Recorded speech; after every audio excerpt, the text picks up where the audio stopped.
Meus irmãos, graça e paz, é uma alegria poder estar aqui para juntos adorar o Senhor e ouvir da sua palavra. Louvo a Deus pela oportunidade de estar aqui para compartilhar da palavra do Senhor. Agradecer também à liderança, ao pastor, pelo convite e por ter esse tempo também de comunhão com a igreja. Meus irmãos, eu sou de Caruaru. Nós, pela graça de Deus, plantamos a Igreja Presbiteriana do Brasil no Universitário, e a gente sabe que por onde nós passamos, nós fazemos parte de uma grande família, não simplesmente a família presbiteriana, mas a família do Senhor, a Igreja de Deus. E eu trago também para a igreja aqui um abraço fraterno, da Igreja Presbiteriana do Brasil, lá no Universitário, lá em Caruaru. Quando os irmãos também, em algum momento, passarem por Caruaru, é só dar um alô, mandar uma mensagem, pode pegar meu telefone com o pastor, para a gente tomar um café e os irmãos também conhecerem a Igreja Presbiteriana do bairro Universitário. Meus irmãos, nesse momento vamos abrir a palavra do Senhor no livro de Atos dos Apóstolos, capítulo número 4. Atos,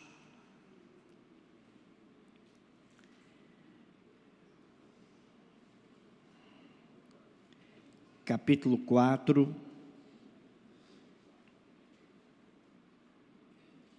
Leremos a partir do versículo 23. Atos, capítulo 4, a partir do versículo de número 23. Vamos nos colocar de pé. Atos, capítulo 4, a partir do versículo de número 23. Irei ler do 23 ao versículo 31, que diz assim a palavra do Senhor. Acompanhe a leitura. Uma vez soltos, procuraram os irmãos e lhes contaram quantas coisas lhes haviam dito os principais sacerdotes e os anciãos. Ouvindo isto, unânimes, levantaram a voz a Deus e disseram: Tu, soberano Senhor, que fizeste o céu, a terra, o mar e tudo o que neles há, que disseste por intermédio do Espírito Santo, por boca de Davi, nosso pai, teu servo, porque se enfureceram os gentios e os povos imaginaram coisas vãs. Levantaram-se os reis da terra e as autoridades ajuntaram-se a uma contra o Senhor e contra o seu ungido, porque verdadeiramente se ajuntaram nesta cidade contra o teu santo servo Jesus, ao qual ungiste, Herodes e Pôncio Pilatos, com gentios e gente de Israel, para fazerem tudo o que a tua mão e o teu propósito predeterminaram. Agora, Senhor, olha para as suas ameaças e concede aos teus servos que anunciem com toda a intrepidez a tua palavra. Enquanto estendes a mão para fazer curas, sinais e prodígios por intermédio do nome do teu santo servo Jesus. Tendo eles orado, tremeu o lugar onde estavam reunidos, todos ficaram cheios do Espírito Santo e com intrepidez anunciavam a palavra de Deus. Vamos orar? Senhor Deus, nós mais uma vez nos colocamos diante do Senhor, e nós te pedimos nesse momento: tem misericórdia de nós e fala ao nosso coração. Que o teu Espírito Santo opere em nossa vida através da tua palavra. Abre, Senhor, os nossos olhos e nos faz contemplar as maravilhas da tua lei. É o que nós te pedimos nesse momento, em nome de Jesus. Amém. Podeis sentar, meus irmãos.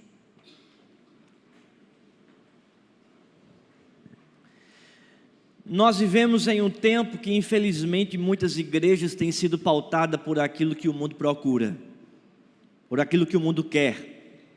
por aquilo que o mundo deseja.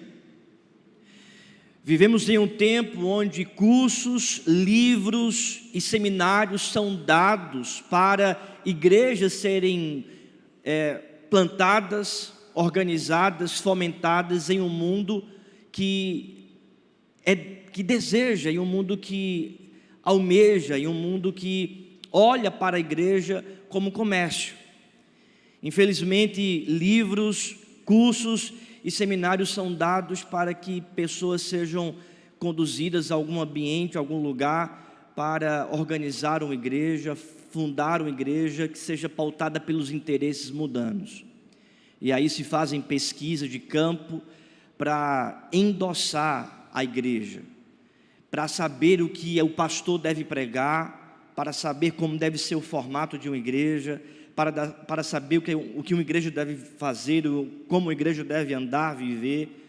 Igrejas que são pautadas não pela palavra, não por Deus, mas pelo mundo.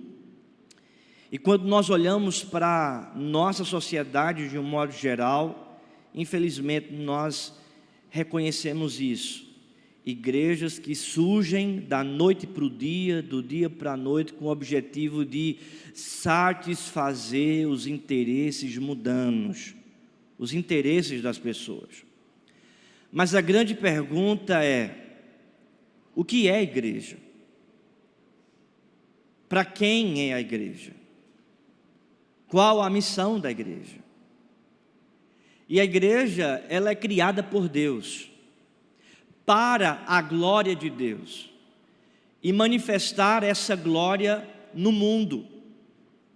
A igreja, ela não foi criada, formada, para satisfazer os interesses do mundo, mas ela foi criada e formada para anunciar as verdades de Deus a este mundo.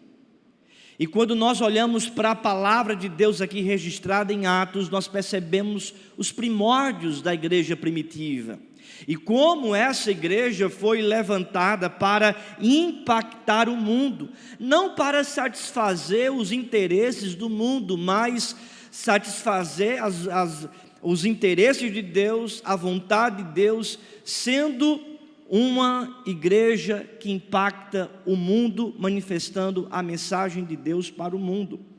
O livro de Atos dos Apóstolos é um livro que trata sobre a igreja, e não a igreja que o mundo procura, mas a igreja que Deus procura. Em Atos capítulo 1 nós percebemos Deus anunciando a mensagem e a missão para esta igreja. Atos 1, versículo 8, o Senhor diz: e recebereis o poder ao descer sobre vós o Espírito Santo, e sereis minhas testemunhas em Jerusalém, Judeia, Samaria e até aos confins da terra. Em Atos capítulo 2, o Espírito Santo desce sobre a igreja, e o apóstolo Pedro então se levanta como primeiro pregador aqui da igreja primitiva em Atos, para anunciar o evangelho da graça.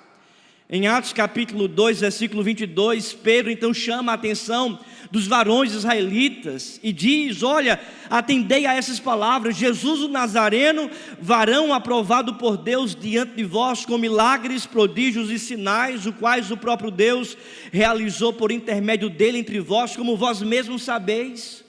Ele então prega a mensagem do evangelho. No final ali, cerca de 3.000 pessoas ouvem o evangelho, se arrependem dos pecados e são então batizadas. Em Atos 2,42 diz que essa igreja perseverava na doutrina dos apóstolos, na comunhão, no partir do pão e nas orações. Nós percebemos, irmãos, em Atos capítulo 3, que essa igreja, ela é uma igreja que manifesta cura, milagres e prodígios pelo poder de Jesus Cristo. Pois um coxo, um homem paralítico, ele é curado na porta do templo. Em Atos capítulo 4, essa igreja ela é perseguida pelo mundo. Pedro e João são presos, são interrogados pelo sinédrio, que era a alta classe judaica daquela época. E o sinédrio interroga Pedro, João, e esses homens ameaçam Pedro e João, dizendo para eles: olha, vocês não devem mais pregar a palavra nem anunciar a verdade do Evangelho. Que é justamente o contexto do texto que nós lemos. Entretanto, Pedro e João respondem ao sinédrio dizendo: nós não podemos deixar de falar das coisas que vimos e ouvimos. Olha aí para o texto, veja o que diz o versículo número 19 do capítulo 4. Mas Pedro e João lhes responderam: julgai se é justo diante de Deus ouvir-vos antes a vós outros do que a Deus, pois nós não podemos deixar de falar das coisas que vimos e ouvimos. Depois, ameaçando-os mais ainda, os soltaram, não tendo achado como os castigar por causa do povo, porque todos glorificavam a Deus pelo que acontecera. Ou seja, eles foram soltos pelo sinédrio e eles então retornam para a comunidade, para a igreja, ali onde eles viviam. Atos capítulo 4, versículo 23 ao 31, texto que nós lemos, relata um aspecto importante dessa igreja.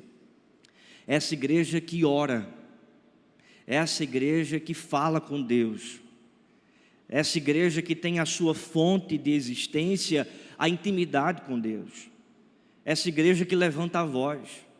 Perceba o que diz o versículo número 24: ouvindo isto, unânimes levantaram a voz a Deus e eles oram. O relato de Lucas aqui nesse texto trata sobre essa oração, essa intimidade, essa comunhão. Lucas poderia tratar sobre a igreja de vários aspectos, poderia falar especificamente sobre a missão, poderia falar especificamente sobre o governo da igreja, poderia falar especificamente sobre a estrutura da igreja, poderia falar especificamente sobre a relação interna da igreja, mas especificamente aqui nesse texto, Lucas relata sobre a oração da igreja, uma igreja que ora. E essa é uma das marcas necessárias para uma igreja que Deus procura. É uma igreja que ora. E é sobre isso que eu gostaria de tratar nessa noite. Uma igreja que ora. E a primeira verdade, irmãos, é que uma igreja que ora é reunida pela comunhão de Deus. Uma igreja que ora é reunida por esta comunhão que procede de Deus. Olhe para o texto, veja o que diz o versículo 23, acompanhe a leitura. Uma vez soltos, procuraram os irmãos e lhes contaram quantas coisas lhes haviam dito os principais sacerdotes e os anciãos. O texto mostra primeiramente que quando eles foram soltos, Pedro e João, daquele castigo do sinédrio, daquela prisão do sinédrio, porque eles estavam ali um tempo sendo interrogados pelo sinédrio, o sinédrio que era composto pelo sacerdote, pelo sumo sacerdote, pelos anciãos, pelos escribas, ou seja, era a alta classe judaica que estava ali prendendo Pedro e João. Depois que eles foram soltos, imediatamente eles foram para a comunhão dos santos, eles foram para a comunhão da igreja, eles foram para a reunião dos irmãos. Diz a palavra: uma vez soltos, procuraram os irmãos. Uma igreja que ora é reunida pela comunhão que procede de Deus. Eles procuram aqui a comunhão da igreja. Veja, eles poderiam fazer imediatamente outras coisas. Imagine, depois de soltos de uma prisão, presos pelo sinédrio, uma ameaça de morte, eles poderiam procurar imediatamente a família deles. Eles poderiam procurar os seus amigos. Eles poderiam procurar imediatamente as pessoas que tinham algum poder político, algum poder econômico, alguma influência social, que pudessem talvez protegê-los das ameaças do sinédrio. Eles poderiam procurar um outro rumo de vida, eles poderiam dizer: eita, Pedro ou João, olha, essa história de pregar a palavra traz risco para a nossa existência, para a nossa casa, vamos procurar outra coisa para fazer. Eles poderiam procurar inúmeras coisas. Entretanto, irmãos, a palavra de Deus diz que eles procuraram os irmãos, a comunhão dos santos, a igreja do Senhor ali reunida. Uma vez soltos, procuraram os irmãos e lhes contaram quantas coisas lhe haviam dito os principais sacerdotes e os anciãos. Eles procuram os irmãos, eles procuram a igreja, porque eles entendem que a igreja é um lugar de acolhimento, a igreja é um lugar de dividir o fardo, a igreja é um lugar onde eles podem ser acolhidos. E eles são acolhidos, eles relatam o problema, eles vão imediatamente para a igreja falarem, olha, aconteceu isso com a gente estava ali preso no sinédrio, os principais sacerdotes, anciãos, escribas nos ameaçaram, falaram que a gente não deveria mais pregar a palavra, mas a gente respondeu dizendo que nós não podemos deixar de ouvir Deus que nos comissionou para pregar o Evangelho, e que a gente não poderia deixar de falar das coisas que vimos, nem das coisas que nós ouvimos, e nós estamos aqui relatando essa história para vocês, porque foi isso que aconteceu com a gente lá na prisão. Ou seja, eles relatam imediatamente para os seus irmãos o que foi que tinha acontecido com a vida deles. Sabe por quê? Porque a primeira coisa que Lucas aqui relata é a importância da comunhão dos santos, a importância de uma igreja acolher uns aos outros, da gente dividir os nossos fardos, da gente dividir as nossas dificuldades, da gente dividir as nossas tarefas, da gente dividir aquilo que angustia o nosso coração. Uma igreja que ora é uma igreja aberta para ouvir as diversidades e as dificuldades dos outros. Eu pergunto para você, você tem um coração aberto para também ouvir as adversidades que os seus irmãos enfrentam? Você tem o seu coração aberto para ouvir as dificuldades que o seu irmão, que a sua irmã tem lutado diariamente? Você tem também o seu coração aberto, você também pode acolher as pessoas que estão ao seu redor, para assim você dividir esse fardo que muitos lutam ao seu redor e colocar esse fardo diante de Deus através da oração? Não tem como, irmãos, a gente ser acolhido por Deus através da oração pelo nome de Cristo, se nós não acolhemos uns aos outros também através do nome de Cristo. Como é que a gente quer ser acolhido por Deus na oração, se muitas vezes nós não damos ouvidos ao nosso próximo para ele ser acolhido por nós? Se Cristo nos acolhe, como nós podemos fechar os nossos ouvidos para aqueles que estão lutando, para aqueles que estão fadigando, para aqueles que estão abatidos e atribulados nessa vida? Nós não podemos fechar os nossos ouvidos para ouvir os dilemas e as adversidades do nosso próximo. Essa igreja, ela é marcada por essa comunhão. Toda oração, ela nasce de um entendimento acerca da comunhão, e não simplesmente acerca da comunhão com Deus, mas da comunhão dos santos, a comunhão uns com os outros. Essa igreja também, ela não simplesmente acolhe o motivo de oração de Pedro e de João, mas eles oram juntos. É uma oração comunitária. Veja o que diz o versículo 24.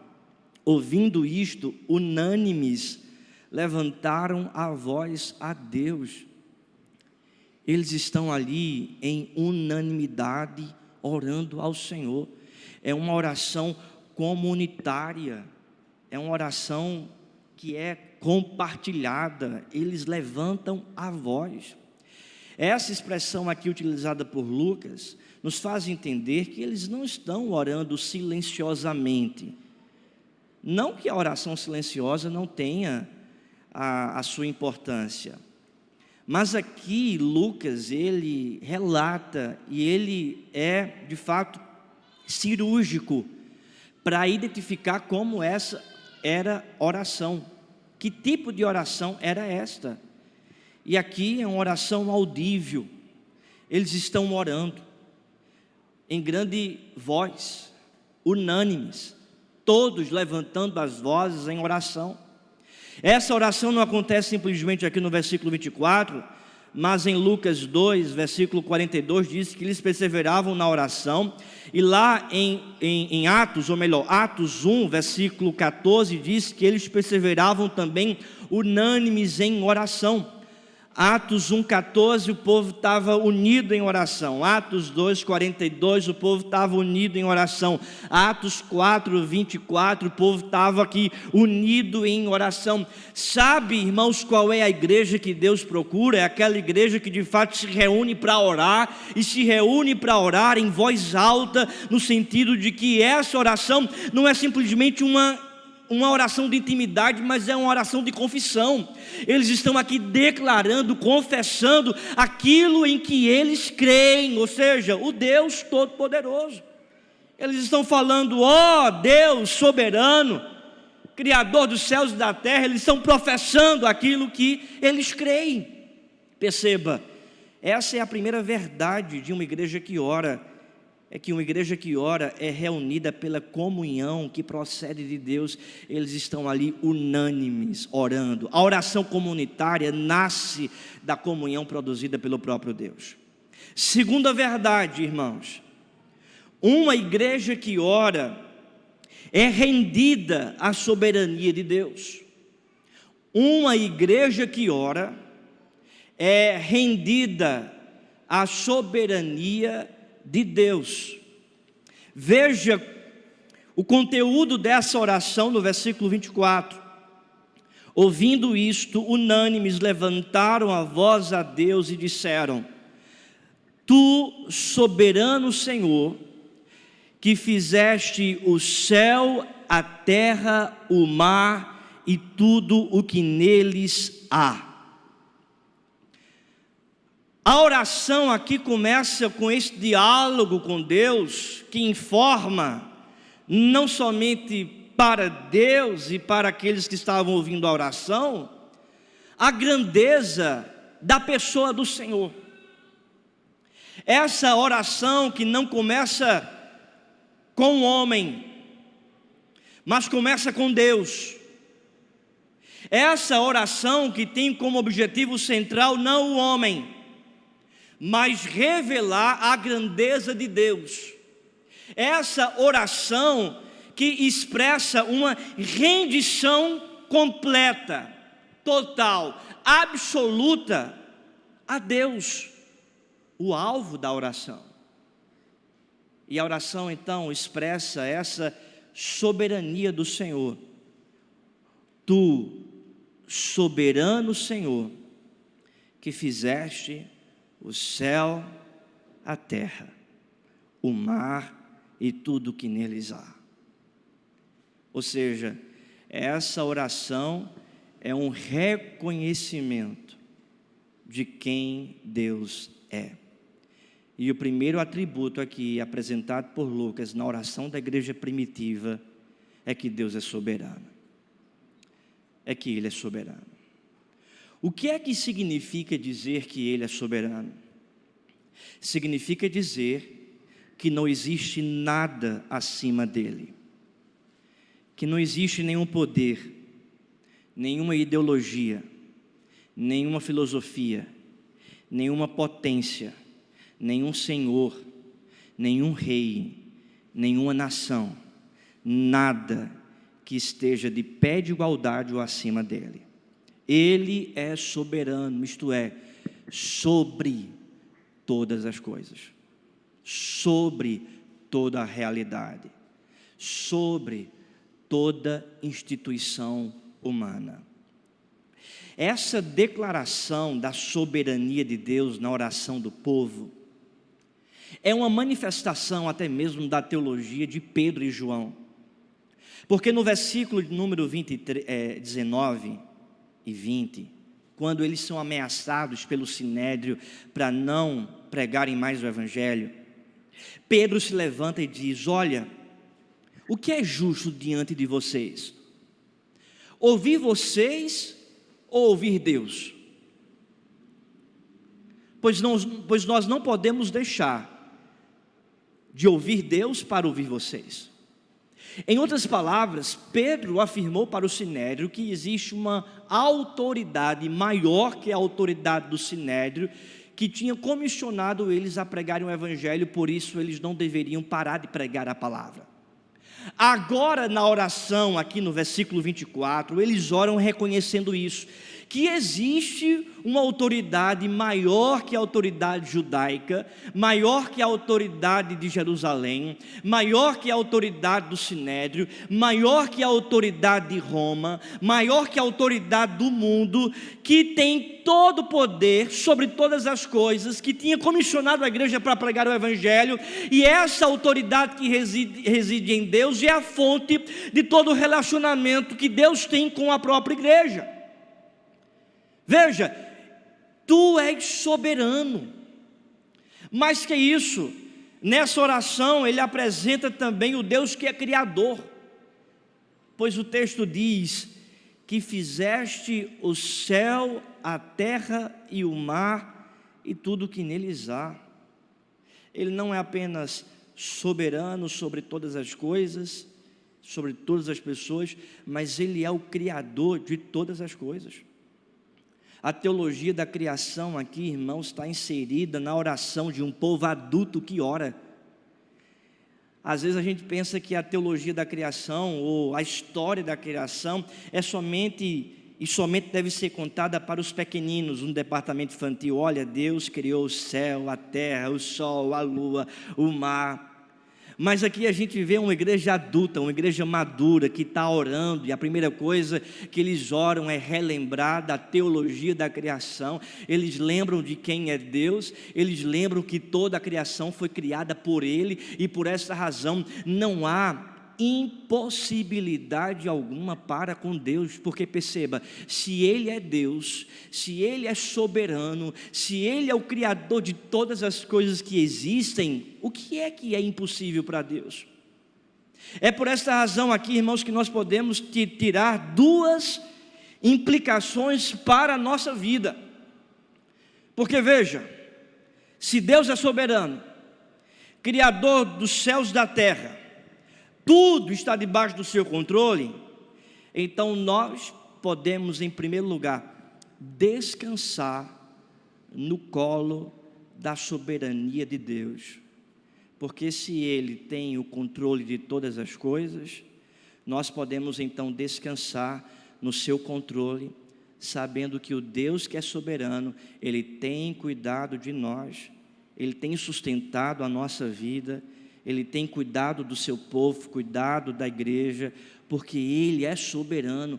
Nada acontece sem a permissão do Senhor, nada acontece sem Deus saber, ou melhor, tudo acontece debaixo dos seus santos e eternos decretos. Nós podemos, portanto, descansar na soberania de Deus. Veja, um povo que estava sendo aqui ameaçado, perseguido pela alta classe judaica, quando Pedro e João são soltos, se reúnem em comunidade com a igreja e eles oram dizendo: tu és soberano, não há outro além de ti, nada pode acontecer sem a tua permissão, nada pode ameaçar os planos daquele que governa todas as coisas. É por essa razão que a gente pode descansar na soberania de Deus, porque Ele tem o controle do rumo da nossa história. Talvez você esteja aqui nessa noite abatido, angustiado por algum problema, ansioso, inquieto com o dia de amanhã, mas deixa eu dizer algo para você: coloque toda a ansiedade, toda a preocupação, toda a inquietude no colo de Deus, porque Ele é soberano e tem cuidado da tua vida. Descanse no Senhor. Quando você estiver com a alma abatida, pregue para a sua alma dizendo: por que estás abatida, ó minha alma? Por que te perturbas dentro de mim? Espera em Deus, pois ainda eu louvarei. Quando você estiver ansioso com o dia de amanhã, lembre-se daquilo que disse o Senhor Jesus: busque em primeiro lugar o reino de Deus e a sua justiça, e todas as outras coisas vos serão acrescentadas. Não vos inquieteis com o dia de amanhã, porque o amanhã trará os seus cuidados. Quando você estiver perturbado com as coisas desse mundo, lembre-se daquilo que diz o autor da carta aos Hebreus, que Deus governa todas as coisas pela palavra do seu poder.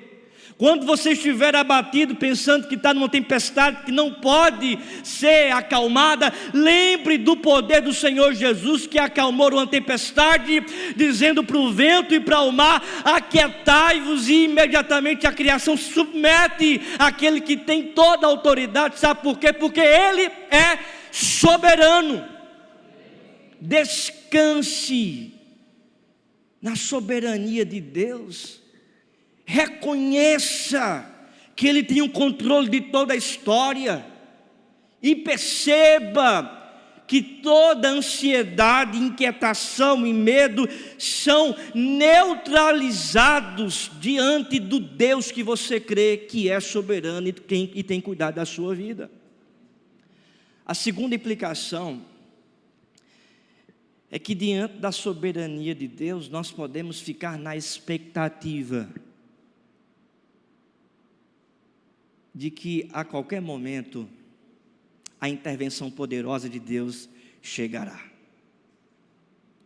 Chegou para Pedro e João quando eles foram soltos do Sinédrio, e chegou também para essa igreja, que no final desse relato eles são surpreendidos pelo poder do Senhor. Se Deus é soberano, Criador dos céus e da terra, não há nada impossível para Deus. Por esta razão nós podemos ter a expectativa de que a qualquer momento, em qualquer hora, em qualquer dia e em qualquer minuto, a intervenção de Deus pode chegar em nossa história, e aquilo que é impossível se torna possível por causa da soberania de Deus. Aquilo que é uma enfermidade se torna em um milagre por causa da soberania de Deus. Aquilo que é uma adversidade se torna em um palco para manifestar a glória de Deus, porque não existe nada impossível para Deus realizar. Tudo é possível para Deus. Sabe por quê? Porque Ele é soberano. Uma igreja que ora, em primeiro, é reunida pela comunhão dos santos. Essa comunhão que procede de Deus. Uma igreja que ora, em segundo, é rendida à soberania de Deus. Ó tu soberano Senhor.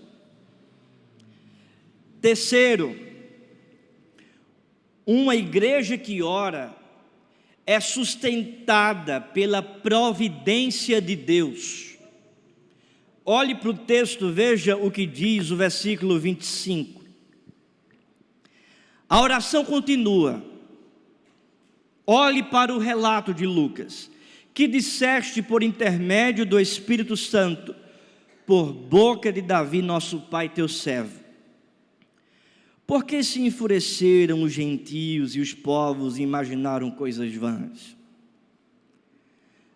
Levantaram-se os reis da terra e as autoridades ajuntaram-se a uma contra o Senhor e contra o seu ungido. Porque verdadeiramente se ajuntaram nesta cidade contra o teu santo servo Jesus, ao qual ungiste Herodes e Pôncio Pilatos com os gentios e gente de Israel, para fazerem tudo o que a tua mão e o teu propósito pré-determinaram.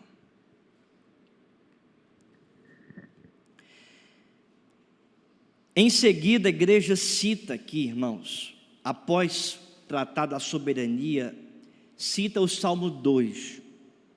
Se você olhar para a sua Bíblia, provavelmente essa referência, ela está com a margem um pouco mais para a direita, porque é a citação do Salmo. Esse Salmo que trata sobre as ameaças do mundo contra o rei Jesus e contra a sua igreja. Ela compreende que Herodes, Pilatos, os gentios e o povo de Israel conspiraram contra Cristo, mas fizeram apenas aquilo que Deus havia determinado previamente.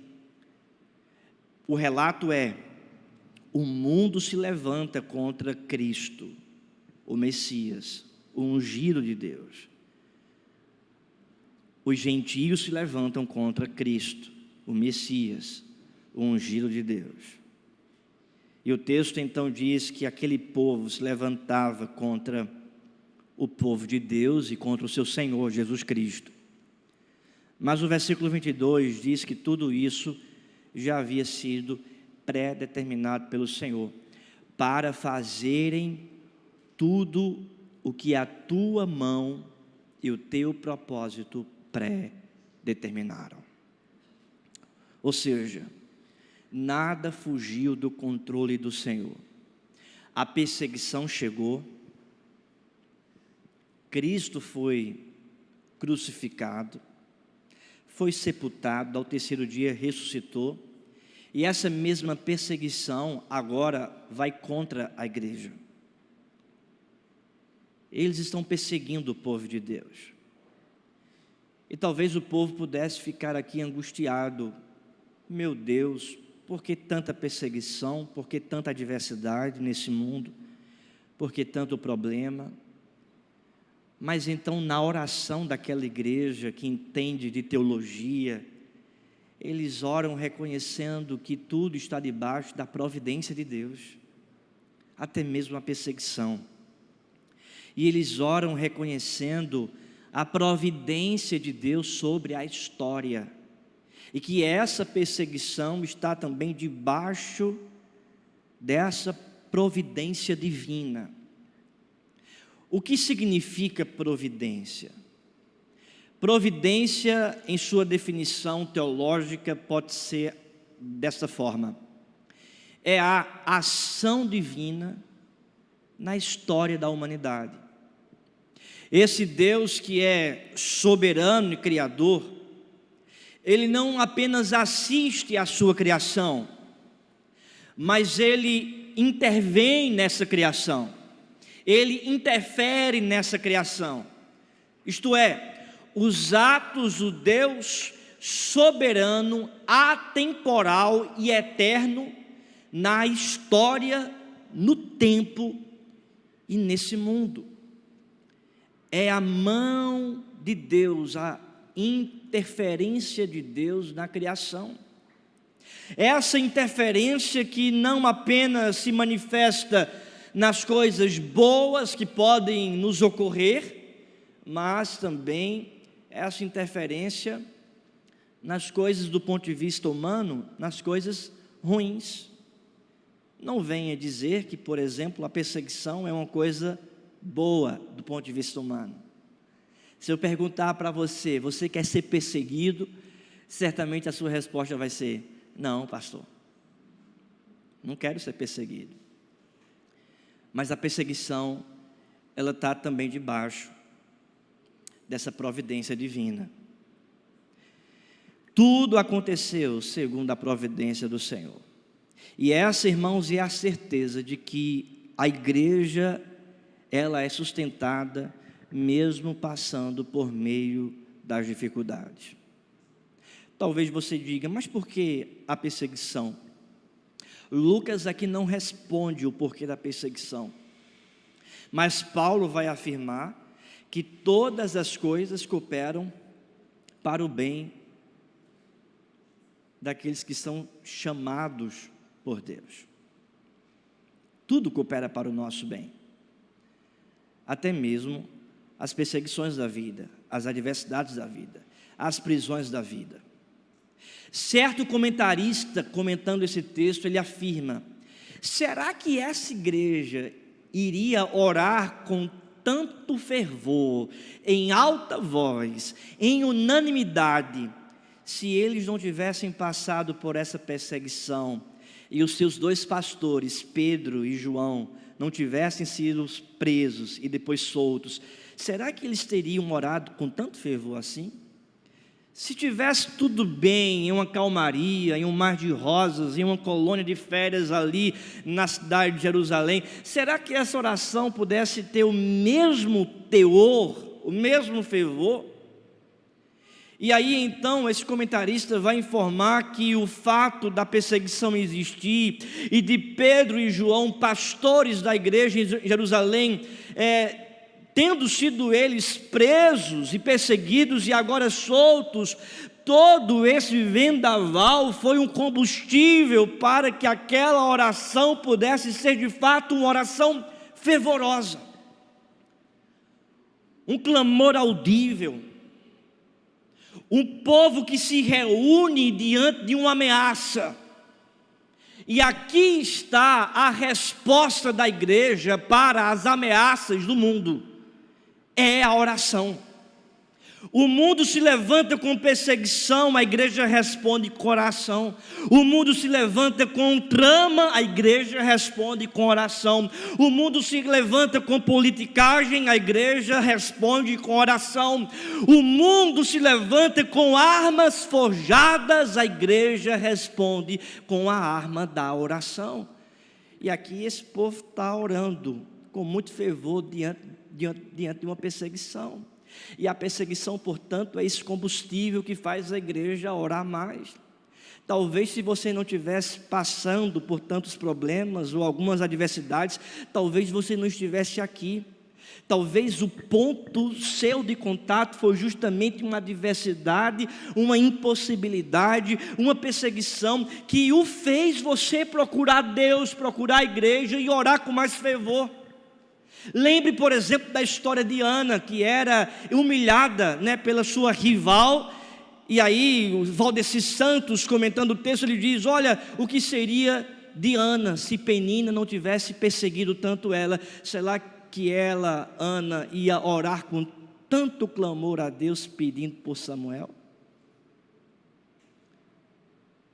A adversidade, as tribulações, as perseguições da vida, elas são ferramentas usadas por Deus para ministrar o nosso coração. Essas ferramentas que nos impulsionam a orar mais. E às vezes Deus manda uma tribulação, Deus manda uma perseguição, Deus manda uma adversidade justamente para arrancar do seu coração os ídolos da sua vida e te fazer dobrar diante de Deus, para que você possa buscar socorro somente no Senhor. E essas ferramentas Deus utiliza justamente para arrancar os ídolos, arrancar o orgulho, arrancar o inchaço e te fazer dobrar diante de Deus, para que você possa orar com mais fervor, com mais entusiasmo, com mais intensidade, como essa igreja orava. A igreja que Deus procura é uma igreja que ora, e essa igreja que ora, ela é sustentada pela providência de Deus. Quem descansa na providência divina não interpreta a sua vida pelas circunstâncias, mas interpreta a sua vida pela Escritura.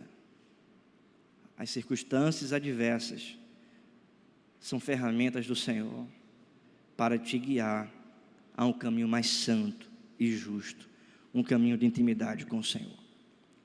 Uma igreja que ora é uma igreja reunida na comunhão que vem de Deus.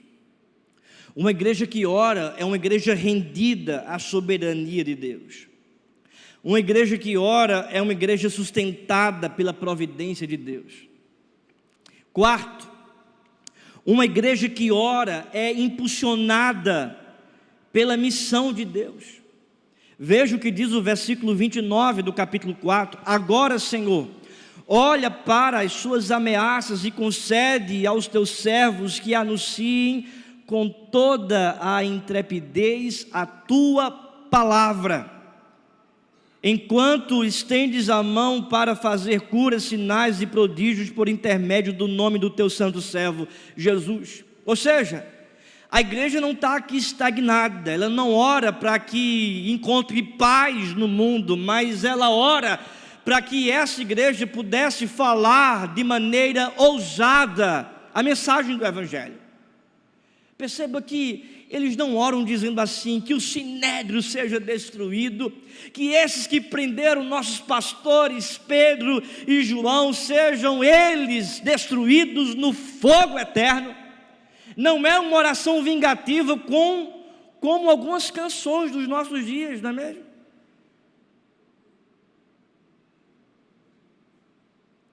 Algumas canções que se dizem evangélicas, que tem esse conteúdo vingativo. Ao ver passar a prova, e o quê? Conhece, né? Cantou. Ao ver passar a prova e não te ajudou, não é? Ninguém quer dizer mais, né? Se falar, vai confessar que escutou, ou que escuta. Mas percebem que algumas canções têm esse teor vingativo? Olha, você viu passar você pela prova, não te ajudou, mas vai receber agora a vingança, a recompensa, não é? Isso é apenas um reflexo de uma comunidade que se diz cristã, mas que não refletem as verdades do Evangelho. A oração aqui não é uma oração vingativa, não é uma oração carnal, não é uma oração mundana, não é uma oração das entranhas da maldade do coração humano, não, mas é uma oração missional. É uma oração que ora para o sinédrio, que ora para Jerusalém, que ora para o mundo, dizendo: Senhor, nos reveste com a intrepidez, com a ousadia, para que possamos, no poder do Teu Espírito, pregar a palavra para o mundo. Não é uma oração que diz nos afasta do mundo, não, mas é uma oração que diz nos enche de poder para adentrarmos no mundo com a mensagem do Evangelho. Não é uma oração de mosteiro, aquela oração, olha, nos afasta das coisas desse mundo, não, mas é uma oração missional dizendo, nos envia ao mundo, mas nos envia não para andarmos de mãos dadas com os interesses mundanos, pelo contrário, mas para estendermos as mãos com a mensagem do Evangelho, anunciando a verdade eterna para esse mundo perdido, que carece de ouvir a verdade do Evangelho, que é a boa nova da salvação. Agora, Senhor, olha para as suas ameaças e concede aos teus servos que anunciem com toda intrepidez a tua palavra. E que palavra é essa? É a palavra de Pedro, de João, da igreja. É a palavra de Cristo. É a boa nova de Cristo. Em Atos 8,4 diz que quando houve a perseguição e os crentes foram dispersos, eles iam por toda parte anunciando a palavra, e logo em seguida Lucas descreve essa palavra, a boa nova de Jesus Cristo. Essa é a palavra, Cristo Jesus. É por esta razão, irmãos, que nós não temos outra mensagem a não ser anunciar a mensagem de Cristo. Nós não temos outra mensagem a não ser esta, a mensagem do Evangelho do Senhor. Porque se a gente for sintetizar a palavra em uma única palavra, nós poderíamos dizer Cristo. Cristo. Eu me lembro de uma pergunta feita por um pastor lá no seminário, na minha primeira aula de História da Igreja, e o pastor Zé Roberto, que hoje é reitor do Seminário Presbiteriano, ele perguntou: se você for resumir a mensagem da Bíblia em um tema específico, qual seria o tema? Aí tanta gente falando, tanta coisa, mas depois ele respondeu: olha, se a gente for sintetizar a palavra, a Bíblia, Antigo e Novo Testamento, em apenas um tema, nós iríamos responder da seguinte forma: Jesus Cristo veio a esse mundo para salvar o seu povo dos seus pecados. O Evangelho, irmãos, é a centralidade das Escrituras. O próprio Cristo disse isso: todas as Escrituras dão testemunho de mim. A lei aponta para Cristo, os salmos apontam para Cristo, os profetas apontam para Cristo, as epístolas explicam Cristo, as histórias falam de Cristo, a revelação revela Cristo. É tudo sobre Cristo. E que palavra é essa? É a palavra de Cristo. A igreja, portanto, ela é chamada para orar pela ousadia que somente Deus pode conceder e dar, para que essa igreja anuncie Cristo entre os homens. Uma igreja que ora, portanto, é impulsionada pela missão de Deus. Ela é impulsionada não para discutir a missão, ela é impulsionada não para pensar sobre a missão, ela é impulsionada não para fazer conferências acerca da missão, mas ela é impulsionada para cumprir a missão, para pregar o Evangelho, para anunciar as boas novas. Ei, eu e você somos chamados por Deus para pregar a palavra de Deus para esse mundo, para dar testemunho de Cristo, onde nós estivermos. Então cada membro dessa igreja é um missionário onde estiver. Eu pergunto para você: quem é que você tem discipulado? Quem é que você tem pastoreado no sentido de orientar acerca da palavra de Deus? Quem é que você tem trazido para a igreja para ouvir a palavra? Quais são os seus filhos na fé? Isso é muito sério, porque se você não der os seus frutos, conforme diz a palavra, diz o Senhor Jesus Cristo que o ramo que não dá fruto, esse será cortado e lançado no fogo, porque todo ramo que está ligado à videira vai dar fruto naturalmente. Então, se você está ligado a Cristo, naturalmente você dará frutos. Outras pessoas ouvirão acerca de Cristo através da sua vida, e você terá filhos na fé. Sabe por quê? Porque a igreja que ora, ela é impulsionada pela missão. Vamos lembrar? Estou chegando no final. Estamos meditando nesse tema, uma igreja que ora. Primeiro, uma igreja que ora é reunida pela comunhão que procede de Deus. Segundo, uma igreja que ora é rendida à soberania de Deus. Terceiro, uma igreja que ora é sustentada pela providência de Deus. Quarto, uma igreja que ora, ela é impulsionada na missão de Deus. E quinto e último lugar, uma igreja que ora é fortalecida pelo poder de Deus. Versículo 31, olhe para o texto. Tendo eles orado, tremeu o lugar onde estavam reunidos, todos ficaram cheios do Espírito Santo e com intrepidez anunciavam a palavra de Deus. A resposta divina aqui, imediata, foi que o Espírito Santo desceu sobre aquele povo. O lugar onde estavam reunidos tremeu, todos ficaram cheios do Espírito Santo e anunciavam com ousadia a palavra do Senhor. O poder de Deus aqui, irmãos, fortaleceu aquela igreja. O poder de Deus não foi aqui concedido para promover espetáculo, mas para fortalecer a igreja em missão. O enchimento do Espírito Santo, irmãos, produziu coragem, fidelidade e perseverança. Essa igreja, ela foi cheia do Espírito Santo para dar testemunho do Evangelho e cumprir a sua missão. Uma igreja que ora, portanto, ela é fortalecida pelo poder do Espírito Santo. Nós teremos aqui grupos cheios do poder do Espírito Santo, pastores cheios do poder do Espírito Santo, ministros de louvores cheios do poder do Espírito Santo, e cada departamento da igreja, cada grupo da igreja, cada ministério da igreja, cada sociedade da igreja será fortalecida pelo poder do Espírito Santo no cumprimento de sua missão. Isso é muito importante, porque quem concede poder à igreja não é o recurso que a igreja tem, não é a estrutura que a igreja tem, mas é o poder do Espírito Santo. E Paulo mesmo disse isso para a igreja em Corinto, dizendo que foi em fraqueza, temor e grande tremor que ele esteve entre os coríntios. E Paulo diz: a minha pregação não consistiu em linguagem persuasiva de sabedoria humana, mas em demonstração do poder e do Espírito, para que a vossa fé não se apoiasse em sabedoria humana, e sim no poder de Deus. Nós precisamos ter sempre uma vida fortalecida pelo poder do Senhor.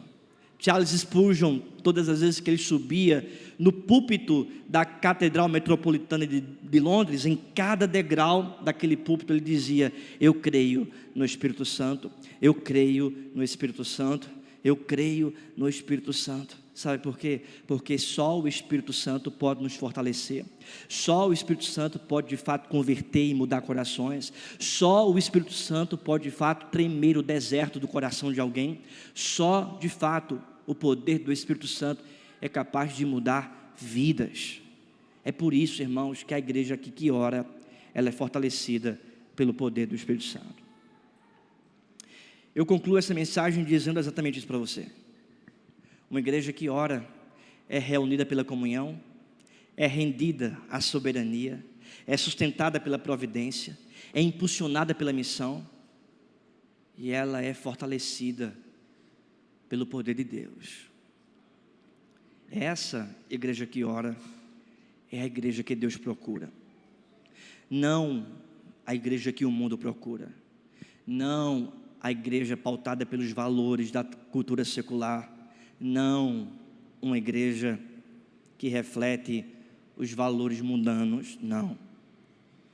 Mas a igreja que Deus procura é uma igreja que reflete a palavra, e é uma igreja que ora, que tem intimidade e que tem comunhão com o Senhor. Vamos nesse momento orar. Feche os seus olhos. E vamos colocar diante de Deus a nossa vida. Pai Santo, Pai querido, nós agradecemos ao Senhor, Pai, por tudo aquilo que nós ouvimos da parte de Ti nessa noite.